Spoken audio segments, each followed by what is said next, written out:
tea with the Grey Lady. The first sound I heard was the scrape of sharp metal against rock. My sight was blurred, my vision still swimming in murky darkness, but something in the back of my mind registered it, that knife, edge slide on wet stone. The rasp was the same as my mason when he marks out which rock to cut away from the cliff. It set my teeth on edge. The fog in my brain receded, but it left me with only one panicked thought as I strained at the ropes binding my hands. I was a dead man. In front of me, there was a grunt and a heavy wooden creak. If I squinted, I could make out the bulk of what I guessed was Gordon Ansell sitting across from me. So much for hired muscle. It looked like he was coming around as well. Oh, good. You're both awake. A woman's voice, refined, polished. I was just about to put the tea on. I turned toward her. Half of my face felt fat and bruised. The corners of my mouth were stuck together. I tried to move my swollen jaw, and a coppery taste pooled on my tongue. I should have been thankful I was still breathing.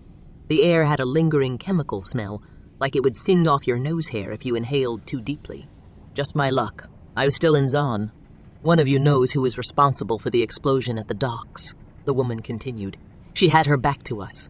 A flickering bluish light illuminated her slim waist and inhumanly long legs.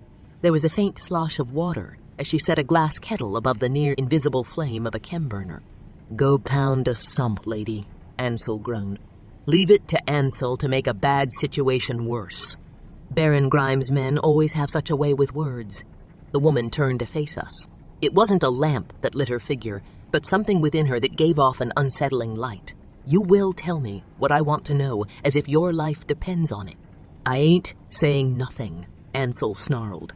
Metal scraped the floor as she shifted her weight. She was deciding which of us to carve from the quarry first. The sound made no sense until she began walking toward Ansell, and then I understood. Her velvet shadow separated from the silhouette of the table. Mystifying blue light pulsed from her hips, leading my eye down her lithe form, to twin blades. She was a high-end chimeric unlike any I'd seen in Piltover or Zon. Do not insult my courtesy, Mr. Ansell. Others have. They are dead now. You think them legs of yours scare me? The woman stood in front of my thick-headed acquaintance. I could hear the water in the kettle start to boil. I blinked, and there was a flash of silver and blue. The rope that bound Ansell's hands fell to the floor. A hoarse laugh escaped my bodyguard. You missed, darling. Our captor seemed to be waiting patiently. Ansell leaned forward a few inches.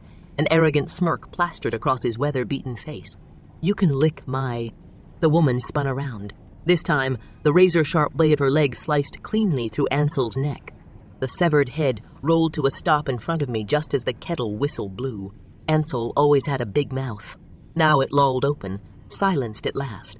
I kept telling myself Ansell was dead, but his eyes still stared at me in horrified surprise. The fear in my brain climbed down my spine, stopping to throttle my gut until I was convinced whatever was left inside was going to end up on the floor. Now, Mr. Turek, we are going to have a cup of tea, and you will tell me what I wish to know, she said, her words unhurried. The woman sat down at her table and smiled. A whisper of steam escaped as she poured the boiling water into her porcelain teapot. She looked at me with an imperious pity, like I was a schoolboy too slow at his figures. It was that smile that I couldn't look away from. Deadly, knowing. It scared the piss out of me. Tea? I nearly choked on the word. Oh, my boy, she said. There's always time for tea.